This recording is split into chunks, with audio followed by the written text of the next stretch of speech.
نجاستوں کو دور کرنے کا بیان۔ طہارت حاصل کرنے کا اصل ذریعہ پانی ہے۔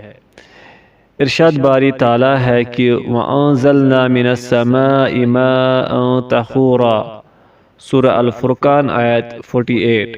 اور ہم نے آسمان سے پاک پانی نازل کیا۔ واضح رہے کہ طہور اس پانی کو کہتے ہیں جس سے طہارت حاصل کی جاتی ہے۔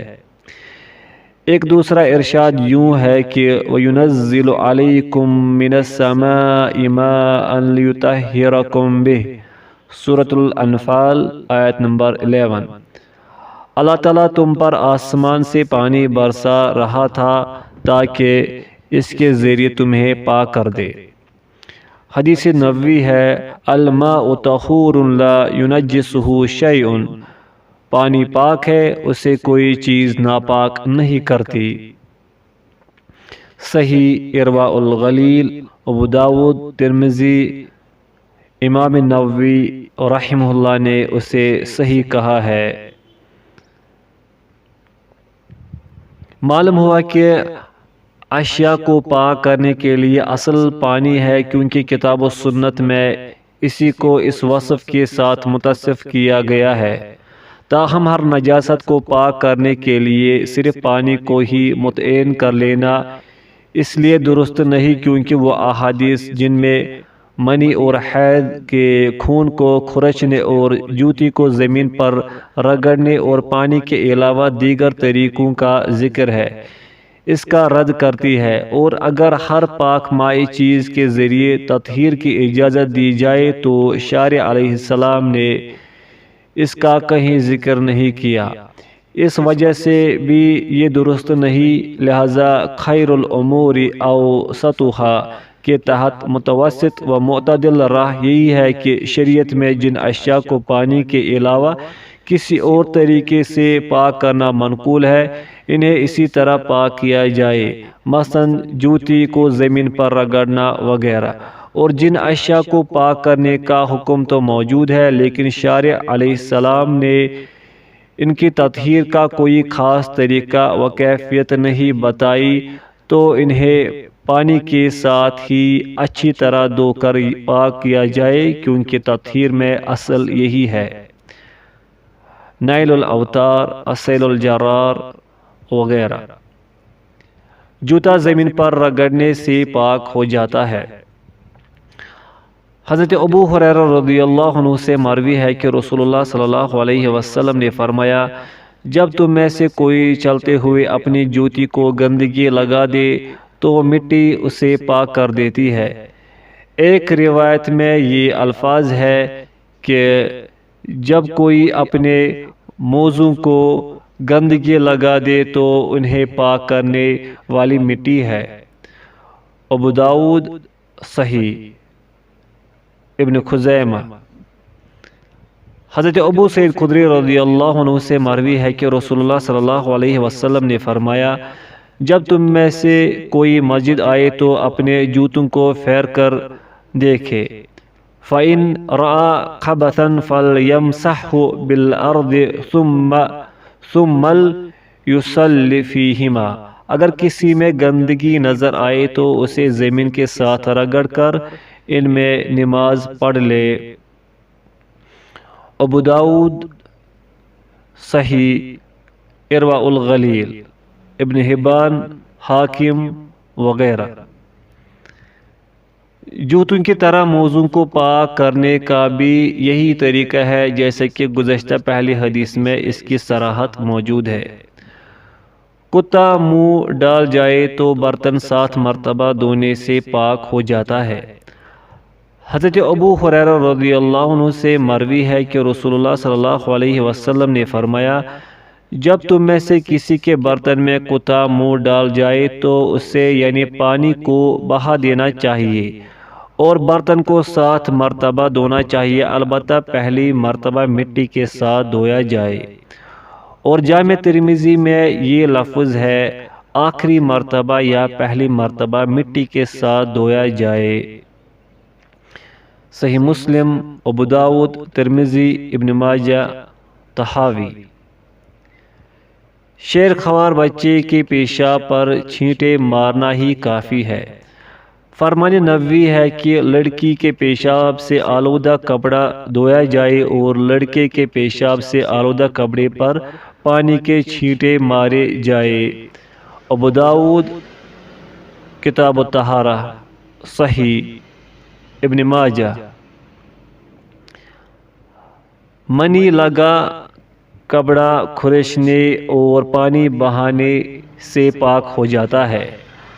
حضرت عائشہ رضی اللہ عنہا سے مروی ہے کہ افرکہ من ثوب رسول اللہ صلی اللہ علیہ وسلم فرقاً فیصلی فیہ، میں نبی صلی اللہ علیہ وسلم کے کپڑے سے منی کو کھرچ دیا کرتی تھی، پھر آپ اسی کپڑے میں نماز ادا فرما لیتے تھے۔ صحیح مسلم، ابو داؤد، ترمذی وغیرہ۔ شیر خوار بچے کے پیشاب پر چھینٹے مارنا ہی کافی ہے۔ فرمان نبوی ہے کہ لڑکی کے پیشاب سے آلودہ کپڑا دھویا جائے اور لڑکے کے پیشاب سے آلودہ کپڑے پر پانی کے چھینٹے مارے جائے۔ ابو داؤد کتاب الطہارہ، صحیح ابن ماجہ۔ منی لگا کپڑا کھرچنے اور پانی بہانے سے پاک ہو جاتا ہے۔ حضرت عائشہ رضی اللہ عنہا سے مروی ہے کہ افرکہ من ثوب رسول اللہ صلی اللہ علیہ وسلم فرقاً فیصلی فیہ، میں نبی صلی اللہ علیہ وسلم کے کپڑے سے منی کو کھرچ دیا کرتی تھی، پھر آپ اسی کپڑے میں نماز ادا فرما لیتے تھے۔ صحیح مسلم، ابو داؤد، ترمذی وغیرہ۔ حضرت عائشہ رضی اللہ عنہا بیان کرتی ہے کہ کنت اغسل الجنابۃ من ثوب النبی صلی اللہ علیہ وسلم فیخرج الی الصلاۃ وان بقع الماء فی ثوبہ، میں رسول اللہ صلی اللہ علیہ وسلم کے کپڑے سے منی کو دھویا کرتی تھی، پھر آپ نماز کے لیے نکلتے اور پانی سے دھونے کے نشانات آپ کے کپڑے میں موجود ہوتے۔ صحیح بخاری، صحیح مسلم، ابو داؤد وغیرہ۔ معلوم ہوا کہ دھونے کے بعد کھوا کپڑے پر منی کے نشانات ہی کیوں نہ باقی ہوں، کپڑا پاک ہی ہوتا ہے۔ حیض آلود کپڑا کھرچنے اور پانی بہانے سے پاک ہو جاتا ہے۔ حضرت اسماء بنت ابی بکر رضی اللہ عنہا سے مروی ہے کہ نبی صلی اللہ علیہ وسلم نے کپڑے کو لگ جانے والے حیض کے خون کے متعلق فرمایا، پہلے اسے کھرچو، پھر پانی کے ساتھ مل کر دھو لو، پھر اس میں پانی بہا کر اس میں نماز پڑھ لو۔ صحیح بخاری، صحیح مسلم، ابو داؤد وغیرہ۔ مردار کا چمڑا رنگنے سے پاک ہو جاتا ہے۔ حضرت ابن عباس رضی اللہ عنہ سے مروی ہے کہ رسول اللہ صلی اللہ علیہ وسلم نے فرمایا، اذا دبغ الإحاب فقد طہر، جب چمڑے کو رنگ دیا جاتا ہے تو وہ پاک ہو جاتا ہے۔ صحیح مسلم، ابن ماجہ، دارمی وغیرہ۔ ایک روایت میں یہ الفاظ مروی ہے، جس چمڑے کو بھی رنگ دیا جائے تو پاک ہو جاتا ہے۔ ابن ماجہ، ترمذی، ابو داؤد، صحیح۔ زمین کو پاک کرنے کا طریقہ۔ زمین کو پاک کرنے کے دو طریقے ہیں، ایک یہ کہ نجاست کی جگہ پر پانی بہا دیا جائے، جیسا کہ حضرت انس رضی اللہ عنہ سے مروی ہے کہ ایک دیہاتی نے مسجد کے ایک کونے میں پیشاب کر دیا تو رسول اللہ صلی اللہ علیہ وسلم نے اس پر پانی کا ایک ڈول بہانے کا حکم دیا۔ صحیح بخاری، صحیح مسلم وغیرہ۔ شوکانی رحمہ اللہ، یہ حدیث اس بات کا ثبوت ہے کہ پانی بہانے سے زمین پاک ہو جاتی ہے، اسے کھودنا ضروری نہیں۔ نیل الاوتار۔ زمین کو پاک کرنے کا دوسرا طریقہ یہ ہے کہ اسے اپنی حالت پر چھوڑ دیا جائے اور جب وہ سورج یا ہوا کی وجہ سے خشک ہو جائے حتیٰ کہ نجاست کا اثر بھی زائل ہو جائے تو وہ پاک ہو جائے گی۔ اس کی دلیل یہ حدیث ہے، حضرت ابن عمر رضی اللہ عنہما سے مروی ہے کہ میں رسول اللہ صلی اللہ علیہ وسلم کے زمانے میں مسجد میں رات گزارتا تھا، وَكَانَتِ الْكِلَابُ تَبُولُ وَتُقْبِلُ وَتُدْبِرُ فِي الْمَسْجِدِ فَلَمْ يَكُونُوا يَرُشُّونَ شَيْئًا مِّن ذَلِكَ۔ اور کتے مسجد میں پیشاب کرتے اور آتے جاتے تھے، لیکن وہ یعنی صحابہ اس وجہ سے کوئی چھینٹے نہیں مارتے تھے، یعنی پیشاب کی جگہ کو پاک کرنے کے لیے پانی نہیں بہاتے تھے۔ ابو داؤد کتاب الطہارہ صحیح، بخاری تعلیقاً، ابن خزیمہ وغیرہ۔ ابن حجر رحمہ اللہ، امام ابو داود رحمہ اللہ نے حدیث کے ان الفاظ لیکن وہ کوئی چھینٹے نہیں مارتے تھے سے استدلال کیا ہے کہ نجاست لگی زمین خشک ہونے سے پاک ہو جاتی ہے، کیونکہ اگر زمین خشک ہونے سے پاک نہ ہوتی تو صحابہ اسے ایسے ہی نہ چھوڑتے۔ فتح الباری۔ عبد الرحمن مبارک پوری رحمہ اللہ، اس حدیث سے امام ابو داود رحمہ اللہ کا یہ استدلال کہ زمین خشک ہونے سے پاک ہو جاتی ہے صحیح ہے، اور مجھے اس میں کوئی خدشہ نہیں۔ تحفۃ الاحوذی۔ جس مشروب میں مکھی گر جائے اسے پاک کرنے کا طریقہ۔ حضرت ابو ہریرہ رضی اللہ عنہ سے مروی ہے کہ رسول اللہ صلی اللہ علیہ وسلم نے فرمایا، اذا وقع الذباب في شراب احدكم فليغمسه كله ثم لينزعه فإن في احد جناحيه داء وفي الآخر شفاء۔ جب تم میں سے کسی کے مشروب میں مکھی گر جائے تو وہ اسے مکمل طور پر ڈبو کر پھینک دے، کیونکہ اس کے ایک پر میں بیماری اور دوسرے میں شفا ہے۔ صحیح بخاری کتاب بدء الخلق، ابو داود، ابن ماجہ وغیرہ۔ گھی میں چوہا گر جائے تو اسے پاک کرنے کا طریقہ۔ حضرت میمونہ رضی اللہ عنہا سے مروی ہے کہ رسول اللہ صلی اللہ علیہ وسلم سے ایسے گھی کے متعلق سوال کیا گیا جس میں چوہیا گر گئی ہو، تو آپ نے فرمایا، القوہا وما حولہا وکلوہ، چوہیا کو اور اس کے ارد گرد جگہ سے گھی کو پھینک دو اور اسے یعنی بقیہ گھی کو کھا لو۔ صحیح بخاری، موطا، ابو داود وغیرہ۔ معلوم ہوا کہ جس گھی میں چوہیا گر جائے اسے پاک کرنے کے لیے چوہیا اور اس کے ارد گرد حصے کے گھی کو پھینک دیا جائے تو گھی پاک ہو جائے گا۔ ایسی اشیاء کو پاک کرنے کا طریقہ جن میں مسام نہ ہو، شیشہ، چھری، تلوار، ناخن، ہڈی، رنگ کیے ہوئے برتن اور ہر ایسی صاف چیز جس میں مسام یعنی سوراخ و اجزا وغیرہ نہ ہو، وہ اس قدر رگڑنے سے پاک ہو جاتی ہے کہ نجاست کا اثر زائل ہو جائے۔ صحابہ کرام رضی اللہ عنہم اسی پر کاربند تھے۔ فقہ السنہ۔ نجاست دور کرنے کے لیے بایاں ہاتھ استعمال کرنا چاہیے۔ حضرت عائشہ رضی اللہ عنہا بیان کرتی ہے کہ کانت ید رسول اللہ صلی اللہ علیہ وسلم الیمنی لطہورہ وطعامہ وکانت یدہ الیسری لخلائہ وما کان من اذی۔ رسول اللہ صلی اللہ علیہ وسلم کا داہنا ہاتھ وضو اور کھانے جیسے کاموں کے لیے مخصوص تھا، اور بایاں ہاتھ استنجا اور دیگر مکروہات وغیرہ میں استعمال کرتے تھے۔ ابو داود کتاب الطہارہ صحیح، حافظ ابن حجر رحمہ اللہ نے اسے حسن کہا ہے۔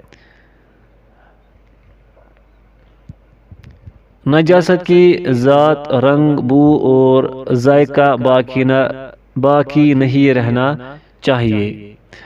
کسی نجاست کا ذائقہ یا بو باقی رہنا اس بات کا ثبوت ہے کہ اس نجس چیز کی ذات کا کوئی جز ابھی موجود ہے، اگرچہ اس کا جسم اور اس کا رنگ ختم ہو چکا ہو، کیونکہ بو کے لیے اس چیز کا ہونا ضروری ہے جس کی وہ بو ہے، اور اسی طرح ذائقے کے لیے بھی اس چیز کا وجود ضروری ہے جس کا وہ ذائقہ ہے، لہذا ان کے ختم ہونے تک نجس چیز کو دھونا یا کسی اور طریقے سے پاک کرنا ضروری ہے۔ نجاست کی حالت کا بدل جانا اسے پاک کرنے کا ذریعہ ہے۔ جب ایک چیز کسی دوسری چیز میں تبدیل ہو جائے، حتیٰ کہ دوسری چیز پہلی چیز کے رنگ، ذائقے اور بو میں بالکل مختلف ہو، مثلاً پاخانے کا مٹی یا راکھ بن جانا اور شراب کا سرکہ بن جانا وغیرہ، تو وہ پاک ہو جاتی ہے، کیونکہ جس نجاست کی وجہ سے اس پر پلید ہونے کا حکم لگایا گیا تھا اب وہ ختم ہو چکی ہے، نہ تو اس پر وہ نام باقی ہے جس وجہ سے نجس ہونے کا حکم لگایا گیا تھا، اور نہ ہی وہ صفت، لہذا جب وہ چیز تبدیل ہو گئی تو اس کا حکم بھی تبدیل ہو جائے گا۔ ثابت ہوا کہ نجاست کی حالت کا بدل جانا بھی اسے پاک کرنے کا باعث ہے۔ قضائے حاجت کا بیان۔ قضائے حاجت کا معنی ہے ضرورت پوری کرنا یا حاجت سے فارغ ہونا۔ لفظ قضا مصدر ہے باب قضا یقضی سے، جبکہ حاجہ پیشاب اور پاخانہ خارج ہونے سے کنایہ ہے۔ اگر گھر میں بیت الخلا نہ ہو تو آبادی سے دور نکل جانا چاہیے۔ حضرت مغیرہ بن شعبہ رضی اللہ عنہ سے مروی ہے کہ کان اذا ذهب لحاجته ابعد فی المذهب، جب آپ صلی اللہ علیہ وسلم قضائے حاجت کے لیے جاتے تو بہت دور چلے جاتے۔ ابو داؤد حسن، ترمذی، ابن ماجہ وغیرہ۔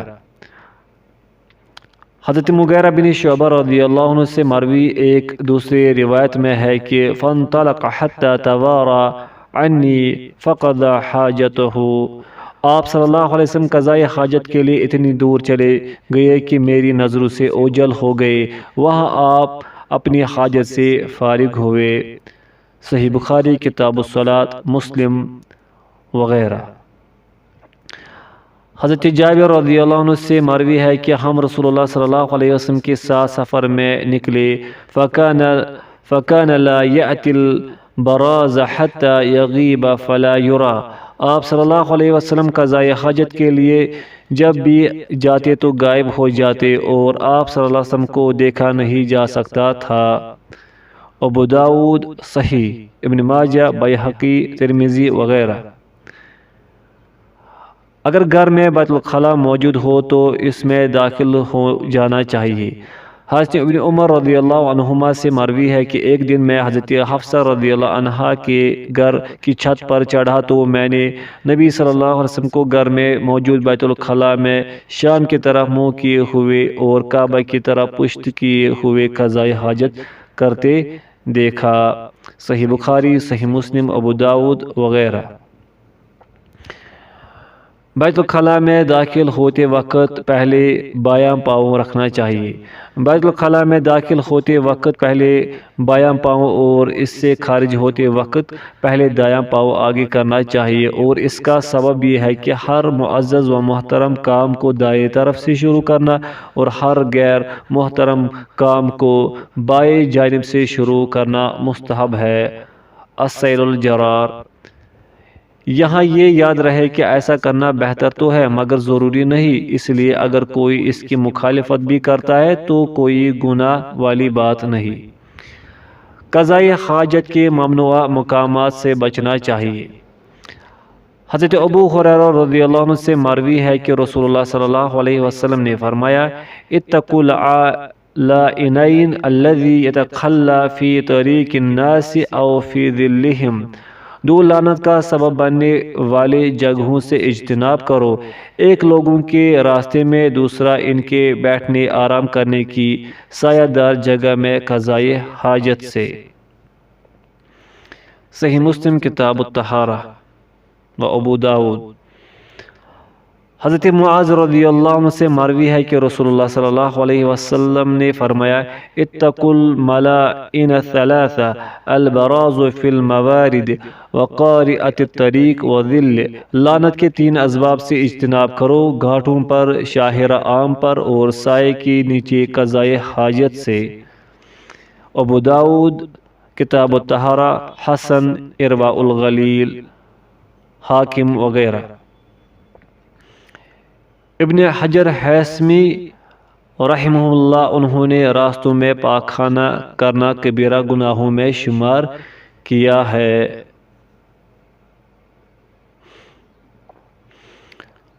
غسل خانے میں پیشاب کرنے سے بچنا چاہیے۔ حدیث نبوی ہے کہ نہا رسول اللہ صلی اللہ علیہ وسلم ان یمشط احدنا کل یوم او یبول فی مغتسلہ، رسول اللہ صلی اللہ علیہ وسلم نے روزانہ کنگھی کرنے اور نہانے کی جگہ میں پیشاب کرنے سے منع فرمایا ہے۔ ابو داؤد، صحیح، احمد، نسائی۔ جانور کے بل میں پیشاب کرنے سے بچنا چاہیے۔ حضرت عبداللہ بن سرجس رضی اللہ عنہ سے مروی ہے کہ نہا رسول اللہ صلی اللہ علیہ وسلم ان یبال فی الجحر، رسول اللہ صلی اللہ علیہ وسلم نے جانور کے بل میں پیشاب کرنے سے منع فرمایا ہے۔ ضعیف الجامع الصغیر، ضعیف ارواء الغلیل، تمام المنہ، ابو داؤد۔ یہ روایت اگرچہ کمزور ہے لیکن احتیاط کا تقاضا یہ ہے کہ بلوں میں پیشاب سے اجتناب کیا جائے، کیونکہ بلوں میں بالعموم موذی جانور ہوتے ہیں جو ان میں پیشاب کرنے والے کو کوئی نقصان بھی پہنچا سکتے ہیں۔ کھڑے پانی میں پیشاب کرنے سے بچنا چاہیے۔ حضرت جابر رضی اللہ عنہ سے مروی ہے کہ ان النبی نہا ان یبال فی الماء الراکد، نبی کریم صلی اللہ علیہ وسلم نے کھڑے پانی میں پیشاب کرنے سے منع فرمایا ہے۔ صحیح مسلم۔ بوقت ضرورت برتن میں پیشاب کیا جا سکتا ہے۔ حضرت رقیقہ رضی اللہ عنہ سے مروی ہے کہ نبی صلی اللہ علیہ وسلم کے پاس لکڑی کا ایک پیالہ تھا جو آپ صلی اللہ علیہ وسلم کی چارپائی کے نیچے ہوتا، آپ رات کو اس میں پیشاب کرتے۔ حسن، صحیح ابو داؤد، نسائی، حاکم، بیہقی۔ حضرت عائشہ رضی اللہ عنہا سے مروی ہے کہ آپ صلی اللہ علیہ وسلم نے ایک تھال منگوایا تھا تاکہ اس میں پیشاب کرے۔ صحیح نسائی، بخاری، مسلم، ابن خزیمہ، بیہقی۔ معلوم ہوا کہ بیماری اور سخت سردی وغیرہ جیسا کوئی عذر ہو تو کسی برتن میں پیشاب کرنے اور پھر اسے باہر گرا دینے میں کوئی حرج نہیں۔ تمام قابل احترام اشیاء اپنے آپ سے علیحدہ کر دینی چاہیے۔ حضرت انس رضی اللہ عنہ سے مروی ہے کہ نبی کریم صلی اللہ علیہ وسلم جب بیت الخلاء میں داخل ہوتے تو اپنی انگوٹھی اتار دیتے تھے۔ حاکم، بیہقی۔ انگوٹھی اتارنے کا سبب یہ تھا کہ آپ کی انگوٹھی میں محمد رسول اللہ کا نقش موجود تھا، اس لیے جن اشیاء میں ذکر الہی یا مقدس نام ہو انہیں قضاء حاجت کے مقام سے علیحدہ کر لینا چاہیے، کیونکہ ان کی تعظیم و تقدیس کا یہی تقاضا ہے۔ المغنی، المہذب وغیرہ۔ قرآن کو تو بالاولیٰ الگ کر لینا چاہیے، لیکن اگر ایسا کرنے سے قرآن یا مقدس اشیاء کے چوری یا ضائع ہو جانے کا اندیشہ ہو تو انہیں اپنے لباس میں ہی کہیں چھپا لینا چاہیے، کیونکہ بیت الخلاء میں جاتے وقت حافظ قرآن کے سینے سے قرآن کو تو کبھی بھی علیحدہ نہیں کیا جا سکتا۔ فتویٰ اللجنہ۔ بہر صورت اپنے سطر کی حفاظت کرنی چاہیے۔ حضرت انس رضی اللہ عنہ سے مروی ہے کہ نبی کریم صلی اللہ علیہ وسلم جب رفع حاجت کا ارادہ فرماتے تو زمین کے قریب ہونے سے پہلے اپنا کپڑا نہیں اٹھاتے تھے۔ ابو داؤد صحیح، ترمذی۔ حضرت ابو ہریرہ رضی اللہ عنہ سے مروی ہے کہ رسول اللہ صلی اللہ علیہ وسلم نے فرمایا، جو قضائے حاجت کے لیے جائے اسے پردہ کر کے بیٹھنا چاہیے۔ ابو داؤد، ابن ماجہ، احمد وغیرہ۔ شیخ حازم علی قاضی نے اس حدیث کو حسن کہا ہے۔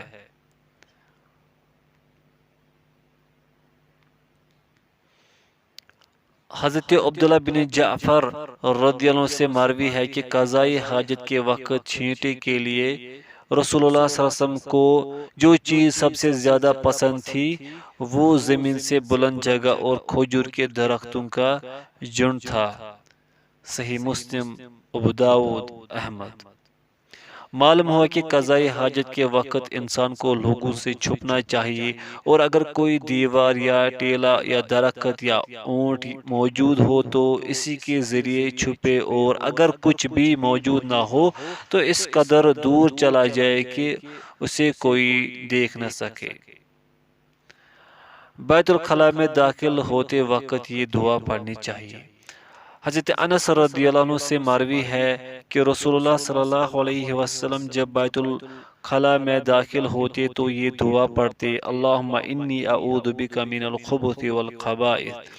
اے اللہ، میں خبیث جنوں اور خبیث چڑیلوں سے تیری پناہ میں آتا ہوں۔ صحیح بخاری و صحیح مسلم وغیرہ۔ ایک دوسری حدیث سے ثابت ہوتا ہے کہ بیت الخلاء میں داخلے کے وقت بسم اللہ بھی کہہ لینا چاہیے، جیسا کہ حضرت علی رضی اللہ عنہ سے مروی ہے کہ رسول اللہ صلی اللہ علیہ وسلم نے فرمایا، بیت الخلاء میں داخل ہوتے وقت اگر کوئی بسم اللہ پڑھ لے تو جنوں کی آنکھوں اور اولاد آدم کے ستروں کے مابین پردہ حائل ہو جاتا ہے۔ صحیح ارواء الغلیل، تمام المنہ۔ قضائی حاجت کے وقت قبلہ کی طرف منہ یا پشت نہیں کرنی چاہیے۔ حضرت ابو ایوب انصاری رضی اللہ عنہ سے مروی ہے کہ نبی صلی اللہ علیہ وسلم نے فرمایا، قضائی حاجت کے وقت قبلہ رخ مت بیٹھو اور نہ ہی اس کی طرف پشت کرو، بلکہ مشرق یا مغرب کی جانب پھر جاؤ۔ حضرت ابو ایوب انصاری رضی اللہ عنہ بیان کرتے ہیں کہ ہم شام آئے تو ہم نے ایسے بیت الخلاء دیکھے جو کعبہ کی جانب بنے ہوئے تھے، تو ہم کعبہ سے انحراف کرتے اور اللہ سے استغفار کرتے تھے۔ صحیح بخاری و صحیح مسلم وغیرہ۔ مشرق یا مغرب کی جانب رخ کرنے کا حکم اہل مدینہ کو ہے، کیونکہ ان کا قبلہ بجانب جنوب تھا۔ علاوہ ازیں مقصود صرف یہ ہے کہ قبلہ کی طرف منہ یا پشت نہ ہو، خواہ کسی سمت میں بھی رخ کرنا پڑے۔ معلوم ہوا کہ قضاء حاجت کے وقت قبلہ کی جانب منہ یا پشت نہیں کرنی چاہیے۔ یہاں یہ یاد رہے کہ اگر عمارت یا گھر میں تعمیر شدہ بیت الخلاء قبلہ رخ ہی بنے ہو تو وہاں بھی احتیاط اسی میں ہے کہ کچھ ٹیڑھے ہو کر ہی قضاء حاجت کی جائے، جیسا کہ اوپر حدیث میں صحابہ کا عمل مذکور ہے، لیکن اگر وہاں قبلہ کی جانب منہ یا پشت ہو جائے تو اس میں کوئی گناہ نہیں، کیونکہ ممانعت صرف فضا اور کھلے میدان کے ساتھ ہی خاص ہے۔ حافظ ابن حجر اور امام نووی رحمہم اللہ نے بھی اسی رائے کو ترجیح دی ہے۔ فتح الباری شرح صحیح مسلم۔ حضرت ابن عمر رضی اللہ عنہما کا بیان ہے کہ ایک دن میں حضرت حفصہ رضی اللہ عنہا کے گھر کی چھت پر چڑھا تو میں نے نبی کریم صلی اللہ علیہ وسلم کو شام کی طرف منہ اور کعبہ کی طرف پشت کر کے قضاء حاجت کرتے ہوئے دیکھا۔ صحیح بخاری و صحیح مسلم وغیرہ۔ حضرت جابر رضی اللہ عنہ سے مروی ہے کہ نبی کریم صلی اللہ علیہ وسلم نے ہمیں پیشاب کے وقت قبلہ رخ ہونے سے منع فرمایا، لیکن میں نے آپ سسم کو آپ کی وفات سے 1 سال پہلے قبلہ کی طرف رخ کر کے قضائے حاجت کرتے ہوئے دیکھا۔ ابو داود، حسن وغیرہ۔ مروان اسفر رحم اللہ بیان کرتے ہیں کہ میں نے حضرت ابن عمر رضی اللہ عنہما کو دیکھا، انہوں نے قبلہ کی جانب اپنی سواری بٹھائی، پھر اس کی طرح پیشاب کرنے لگے تو میں نے کہا اے ابو عبد الرحمن، کیا اس سے منع نہیں کیا گیا؟ تو انہوں نے کہا کیوں نہیں، اس عمل سے صرف فضا، کھلے میدان وغیرہ میں منع کیا گیا ہے، اور جب تمہاری اور قبلہ کے درمیان کوئی آؤٹ حائل ہو تو اس میں کوئی حرج نہیں۔ حسن صحیح ابو داود۔ دوران قضائی حاجت پیشاب کے چھینٹوں سے بچنا چاہیے۔ حضرت ابن عباس رضی اللہ عنہما سے مروی ہے کہ نبی صلی اللہ علیہ وسلم 2 قبروں کے قریب سے گزرے تو فرمایا انہیں عذاب دیا جا رہا ہے، اور ان میں سے ایک کو عذاب دیے جانے کا سبب یہ ہے وہ اپنے پیشاب کے چھینٹوں سے نہیں بچتا تھا۔ صحیح مسلم وغیرہ۔ حضرت ابو ہریرہ رضی اللہ عنہ سے مروی ہے کہ رسول اللہ صلی اللہ علیہ وسلم نے فرمایا قبر کا اکثر عذاب پیشاب کی وجہ سے ہوتا ہے۔ ابن ماجہ صحیح۔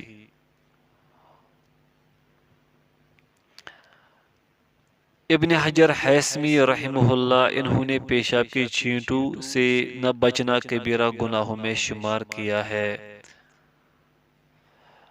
کھڑے ہو کر پیشاب کرنے سے بچنا چاہیے۔ کھڑے ہو کر پیشاب کرنے سے اس لیے بچنا چاہیے کیونکہ اس میں قضائی حاجت کے فطری طریقے کی مخالفت ہے، اور دوسرے یہ کہ اس حالت میں پیشاب کے چھینٹوں سے بچنا مشکل ہے، حالانکہ پیشاب کے چھینٹوں سے اجتناب ضروری ہے، اور تیسرے یہ کہ رسول اللہ صلی اللہ علیہ وسلم کا عام معمول یہی تھا کہ آپ بیٹھ کر ہی پیشاب کیا کرتے تھے، جیسے کہ حضرت عائشہ رضی اللہ عنہا سے مروی ہے کہ رسول اللہ صلی اللہ علیہ وسلم صرف بیٹھ کر ہی پیشاب کرتے تھے۔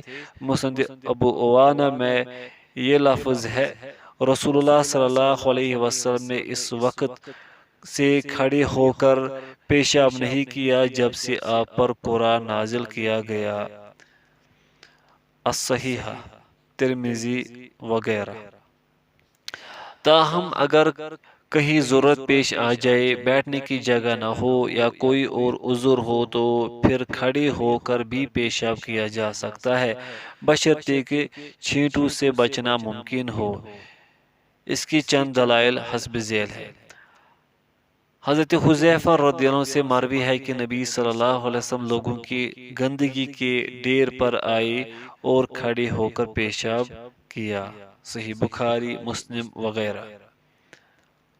حضرت عبداللہ بن دینار رضی اللہ عنہ بیان کرتے ہیں کہ میں نے حضرت عبداللہ بن عمر رضی اللہ عنہ کو کھڑے ہو کر پیشاب کرتے ہوئے دیکھا۔ معطا۔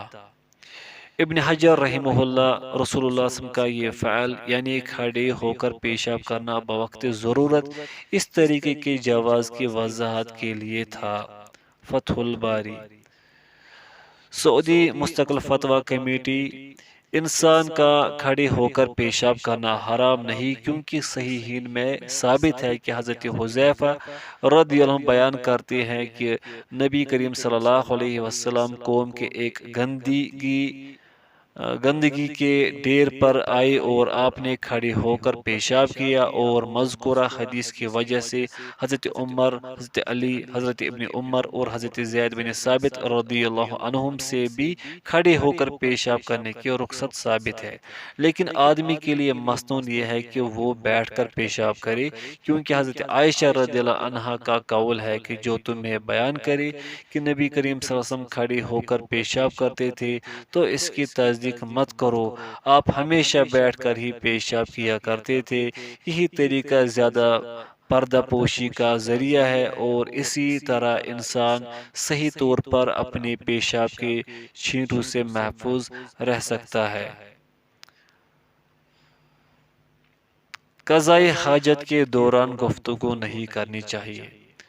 فرمان نبوی ہے کہ دوران قضائے حاجت دو شخص باہم گفتگو نہ کرے کیونکہ اللہ تعالیٰ اس فعل پر ناراض ہوتی ہے۔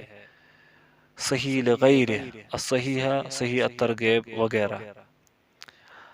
حضرت ابن عمر رضی اللہ عنہما سے مروی ہے کہ رسول اللہ صلی اللہ علیہ وسلم پیشاب کر رہے تھے کہ ایک آدمی نے گزرتے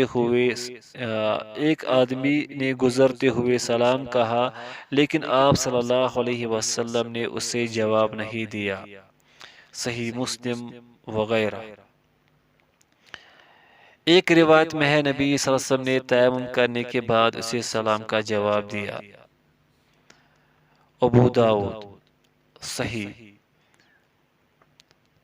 حضرت مہاجر بن کنفذ رضی اللہ عنہ سے مروی روایت میں رسول اللہ صلی اللہ علیہ وسلم کا جواب نہ دینے کا یہ سبب مذکور ہے کہ میں نے جواب اس لیے نہیں دیا کیونکہ میں نے ناپاک حالت میں ذکر الہی کرنا پسند نہیں کیا۔ ابو داؤد صحیح وغیرہ۔ قضائی حاجت کے دوران بائیں پاؤں پر وزن دینا۔ حضرت سراقہ بن مالک رضی اللہ عنہ سے مروی ہے کہ رسول اللہ صلی اللہ علیہ وسلم نے قضائی حاجت کے متعلق سکھلایا کہ ہم بائیں پاؤں پر وزن دے کر بیٹھے اور دائیں کو کھڑا رکھے۔ بیہقی۔ یہ روایت ضعیف ہے۔ شیخ حازم علی قاضی اور شیخ محمد صبحی حسن حلاق نے اسے ضعیف کہا ہے۔ اگرچہ مذکورہ روایت میں ضعف ہے لیکن اہل علم کا کہنا ہے کہ اس میں موجود کیفیت فضلات کے اخراج کو آسان بنا دیتی ہے۔ نیز ڈاکٹر محمد علی بار کا کہنا ہے کہ اخراج فضلات کے لیے قضائی حاجت کا سب سے بہترین طریقہ یہ ہے کہ بائیں پاؤں پر وزن دے کر بیٹھا جائے کیونکہ اسی طرف معدہ ہوتا ہے۔ توضیح الاحکام۔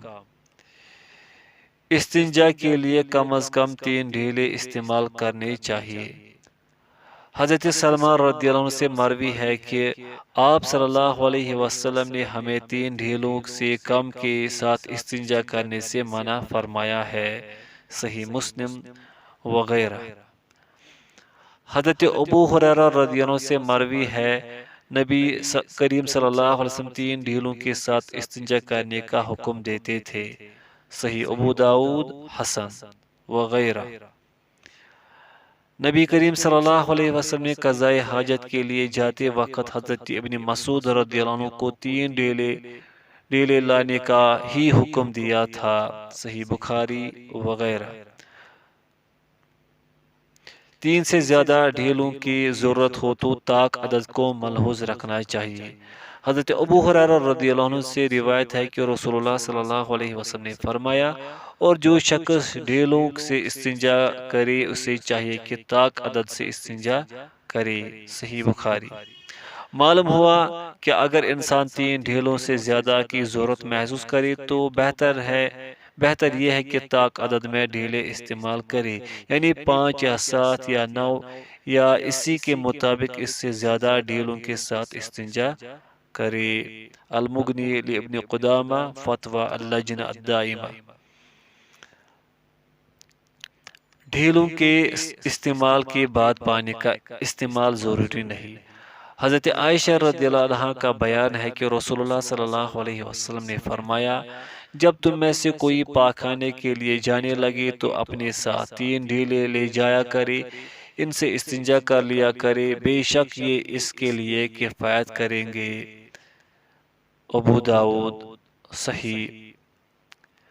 پانی سے استنجا کرنا افضل ہے۔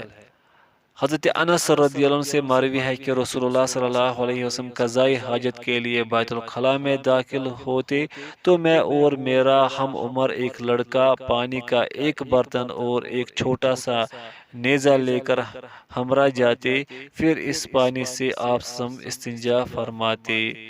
صحیح بخاری۔ حضرت عائشہ رضی اللہ عنہا سے مروی ہے کہ انہوں نے خواتین سے کہا، اپنے شوہروں کو پانی کے ساتھ استنجا کرنے کا حکم دو کیونکہ میں ان سے حیا کرتی ہوں اور بلا شبہ رسول اللہ صلی اللہ علیہ وسلم ایسا ہی کرتے تھے۔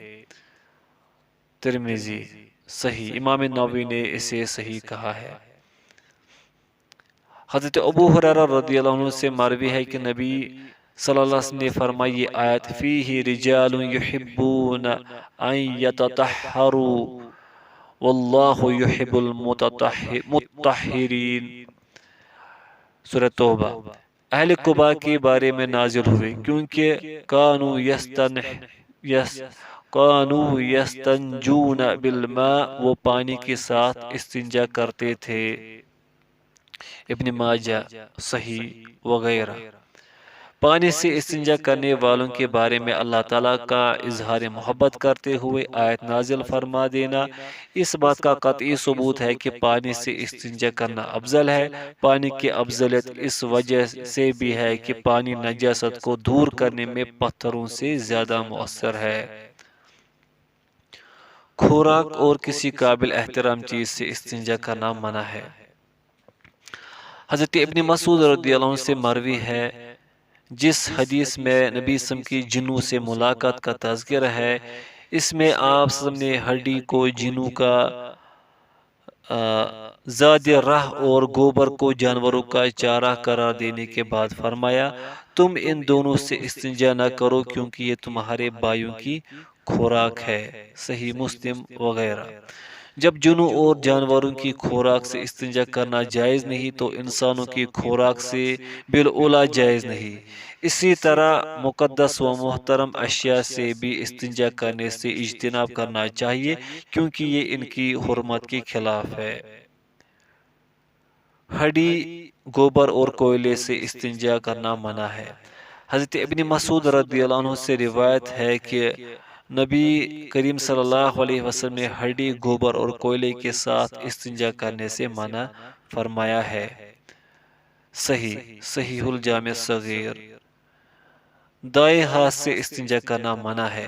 حضرت ابو ہریرہ رضی اللہ عنہ سے مروی ہے کہ رسول اللہ صلی اللہ علیہ وسلم نے فرمایا اور کوئی شخص اپنے دائیں ہاتھ سے استنجا نہ کرے، ابو داؤد صحیح وغیرہ۔ حضرت ابو قتادہ رضی اللہ عنہ سے مروی روایت میں ہے اور کوئی شخص اپنے دائیں ہاتھ کے ساتھ استنجا نہ کرے، صحیح بخاری وغیرہ۔ نووی رحمۃ اللہ علیہ دائیں ہاتھ سے استنجا کی ممانعت پر علماء کا اجماع ہے، شرح مسلم۔ ٹیشو پیپر کے ساتھ استنجا منع نہیں، جیسا کہ سابقہ حدیث میں ڈھیلے استعمال کرنے کا ذکر ہے۔ آج کل ٹیشو پیپر اس کا قائم مقام ہے، اس لیے بوقت ضرورت اس کے ساتھ بھی استنجا کیا جا سکتا ہے، تاہم افضلیت پانی کے استعمال میں ہی ہے۔ سعودی مستقل فتویٰ کمیٹی استنجے میں رومال، اوراق یا ان جیسی اشیاء استعمال کرنا جائز ہے بشرطے کہ وہ شرمگاہ سے نجاست کے مقام کو صحیح طور پر صاف کر دے، اور افضل یہ ہے کہ جس چیز کے ساتھ استنجا کیا جائے اس کی تعداد طاق عدد میں ہو اور اس کے بعد پانی کا استعمال ضروری نہیں۔ استنجا کرنے کے بعد زمین پر ہاتھ مل لینا چاہیے۔ حضرت ابو ہریرہ رضی اللہ عنہ سے روایت ہے کہ نبی کریم صلی اللہ علیہ وسلم نے قضائے حاجت کی، پھر ٹب کے پانی سے استنجا کیا اور پھر زمین کے ساتھ اپنا ہاتھ ملا، ابن ماجہ، ابو داؤد حسن۔ واضح رہے کہ آج کل صابن وغیرہ کا استعمال اس عمل سے کفایت کر جاتا ہے۔ بیت الخلاء سے باہر نکلتے وقت یہ دعا پڑھنی چاہیے۔ حضرت عائشہ رضی اللہ عنہا سے مروی ہے کہ رسول اللہ صلی اللہ علیہ وسلم جب بیت الخلاء سے باہر نکلتے تو یہ دعا پڑھتے تھے، غفرانک، اے باری تعالیٰ تیری بخشش مطلوب ہے، ابو داؤد، ترمذی صحیح۔ مسواک کا بیان۔ لغوی اعتبار سے مسواک کا معنی ہے ملنا یا ملنے کا آلہ، اور اصطلاحی اعتبار سے مسواک اس لکڑی کو کہتے ہیں جسے دانتوں کی زردی یا میل کچیل صاف کرنے کے لیے استعمال کیا جاتا ہے۔ مسواک کی اہمیت۔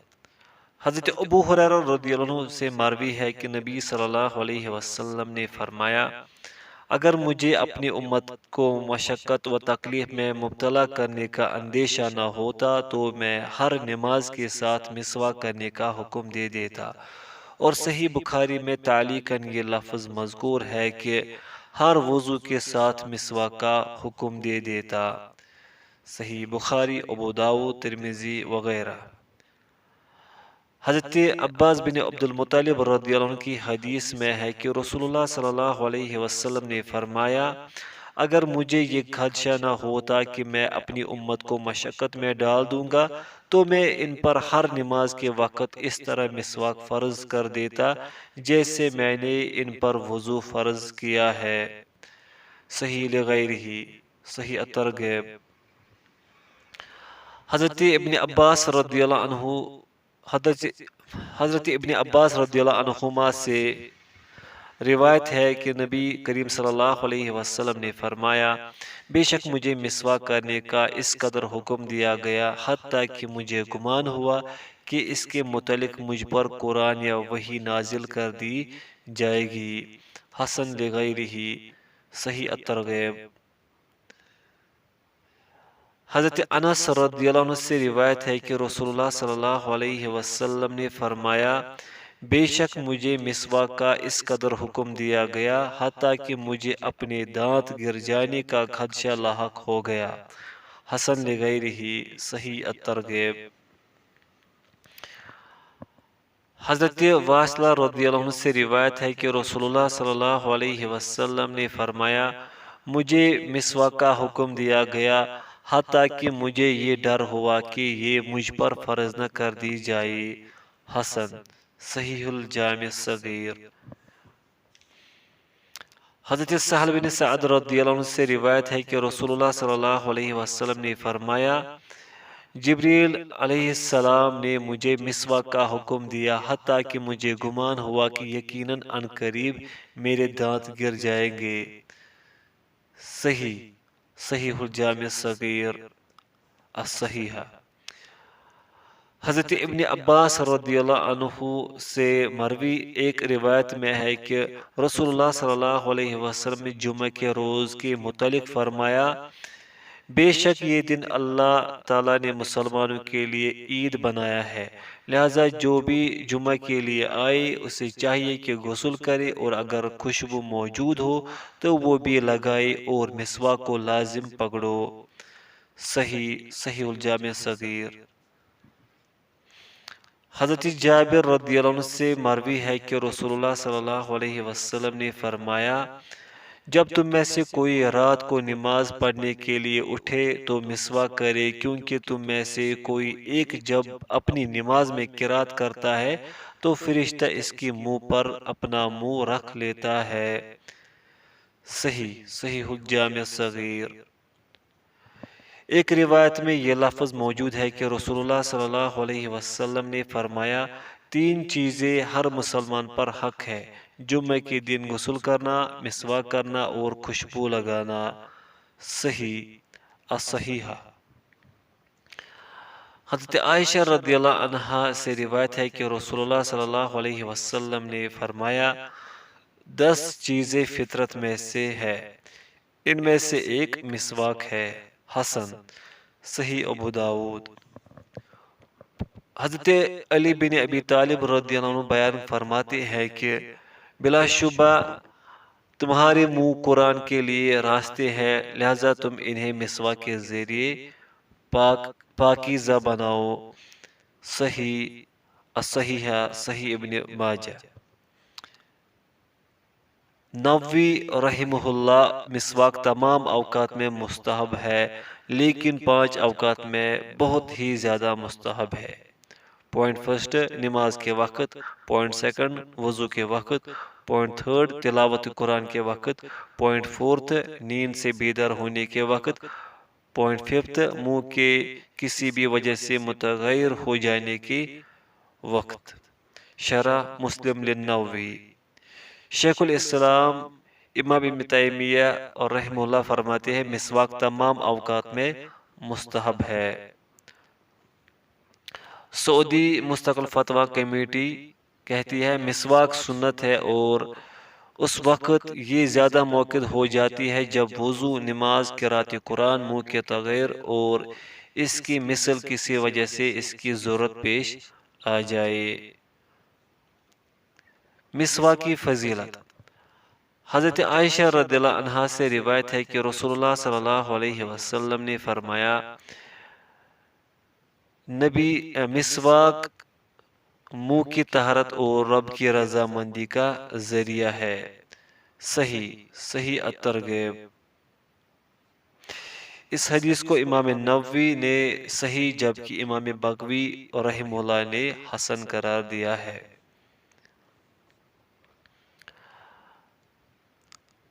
حضرت ابن عمر رضی اللہ عنہما سے روایت ہے، نبی کریم صلی اللہ علیہ وسلم نے فرمایا، مسواک کو لازم پکڑو، بلا شبہ یہ منہ کو پاکیزہ بناتی ہے اور رب کو راضی کرتی ہے۔ صحیح الترغیب۔ حضرت علی رضی اللہ عنہ سے روایت ہے کہ رسول اللہ صلی اللہ علیہ وسلم نے فرمایا، بلا شبہ بندہ جب مسواک کرتا ہے، پھر کھڑا ہوتا ہے اور نماز پڑھتا ہے تو اس کے پیچھے فرشتہ کھڑا ہو جاتا ہے اور اس کی قرات سنتا ہے اور اس سے قریب ہو کر کھڑا ہوتا ہے، حتیٰ کہ وہ اپنا منہ اس کے منہ پر رکھ دیتا ہے، پھر قرآن کا جو حصہ بھی اس کے منہ سے نکلتا ہے فرشتے کے پیٹ میں چلا جاتا ہے، لہذا تم قرآن کے لیے مسواک کے ذریعے اپنے منہ پاک کرو۔ حسن صحیح الترغیب۔ کیا مسواک کے ساتھ نماز کی کوئی فضیلت ہے؟ جس روایت میں مذکور ہے کہ مسواک کے ساتھ نماز کی فضیلت بغیر مسواک کی بڑھی گئی نماز پر 70 گنا زیادہ ہے، وہ قابل حجت نہیں۔ ضعیف۔ احمد، مسند ابو یعلا وغیرہ۔ شیخ عبدالرزاق مہدی نے اس روایت کو ضعیف قرار دیا ہے۔ شیخ شعیب ارناؤت نے کہا ہے کہ یہ روایت ضعیف ہے، اس کی سند منقطع ہے، کیونکہ محمد بن اسحاق نے یہ حدیث امام زہری رحمہ اللہ سے نہیں سنی۔ حافظ ابن حجر رحمہ اللہ بیان کرتے ہیں کہ امام ابن معین رحمہ اللہ نے فرمایا، اس روایت کی کوئی سند بھی صحیح نہیں اور یہ روایت باطل ہے۔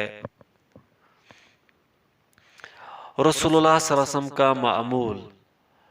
حضرت حذیفہ رضی اللہ عنہ سے روایت ہے کہ نبی صلی اللہ علیہ وسلم جب رات کو اٹھتے تو منہ کو مسواک سے ملتے۔ صحیح البخاری وغیرہ۔ حضرت شریح رحمہ اللہ بیان کرتے ہیں کہ میں نے حضرت عائشہ رضی اللہ عنہا سے دریافت کیا، نبی کریم صلی اللہ علیہ وسلم جب گھر میں داخل ہوتے تو سب سے پہلے کیا کام کرتے تھے؟ تو عائشہ رضی اللہ عنہ نے فرمایا، مسواک کرتے تھے۔ صحیح مسلم وغیرہ۔ امام نووی رحمہ اللہ اس حدیث میں تمام اوقات میں مسواک کرنے اور شدت کے ساتھ اس کا اہتمام کرنے کی فضیلت بیان ہوئی ہے۔ حضرت ابو موسیٰ رضی اللہ عنہ سے روایت ہے کہ میں نبی صلی اللہ علیہ وسلم کے پاس حاضر ہوا تو آپ کی مسواک کا ایک کنارہ آپ کی زبان پر تھا۔ صحیح مسلم وغیرہ۔ حضرت حذیفہ رضی اللہ عنہ سے روایت ہے کہ رسول اللہ صلی اللہ علیہ وسلم جب تہجد کے لیے اٹھتے تو مسواک کرتے تھے۔ صحیح مسلم وغیرہ۔ حضرت ابن عباس رضی اللہ عنہما بیان کرتے ہیں کہ انہوں نے ایک رات رسول اللہ صلی اللہ علیہ وسلم کے ساتھ گزاری۔ اللہ کے نبی صلی اللہ علیہ وسلم رات کے آخری حصے میں اٹھے اور نکل کر آسمان کی طرف دیکھنے لگے، پھر سورہ آل عمران کی یہ آیت تلاوت فرمائی، ان فی خلق السماوات والارض واختلاف اللیل والنہار، حتیٰ کہ آپ صلی اللہ علیہ وسلم یہاں تک پہنچ گئے، فقنا عذاب النار۔ پھر آپ گھر کی طرف لوٹے، مسواک کی اور وضو کیا، پھر کھڑے ہوئے اور نماز پڑھی اور پھر لیٹ گئے، پھر اٹھے اور نکل کر آسمان کی طرف دیکھنے لگے اور یہی آیت تلاوت کی، پھر واپس آئے، مسواک کی اور وضو کیا، پھر کھڑے ہوئے اور نماز پڑھی۔ صحیح مسلم۔ حضرت ابن عباس رضی اللہ عنہما سے روایت ہے کہ رسول اللہ صلی اللہ علیہ وسلم رات کی نماز 2 رکعتیں کر کے ادا کرتے تھے، پھر